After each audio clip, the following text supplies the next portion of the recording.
মাওলানা তারিক জামিল সাহেব বলেন, পাকিস্তানে এক কবর খোদার সময় পাশের কবরের দেয়াল ভেঙে গেলে ওই কবর থেকে এমন আলো, এ বাবা যারা কবর খুঁজতেছিল দৌড়াইয়া আসলো, আমিও গেলাম, যাইয়া দেখি হা হা আলোতে জায়গাটা আলোকিত হয়ে গেছে। ওই লোকটাকে জিজ্ঞেস করলাম এই আলো কোত্থেকে আসলো? কই হুজুর এই কবর খোদার সময় পাশের কবরের দেয়াল ভেঙে গেছে, ওই কবর থেকে আলো বের হয়।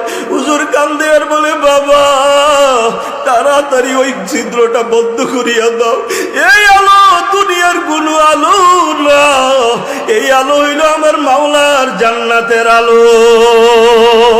খোঁজ নিয়ে দেখা গেল এই কবরটা কার? একজন মহিলার কবর। কত বছর আগে মারা গেল? 10 বছর আগে।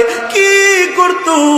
ওই মহিলার স্বামীর কাছে জিজ্ঞেস করার পরে বলে, হুজুর আমার স্ত্রীটা এত ভালো ছিল, এই জবান দিয়ে এমন কথা বলতো আমার মনটা খুশি হয়ে যাইতো।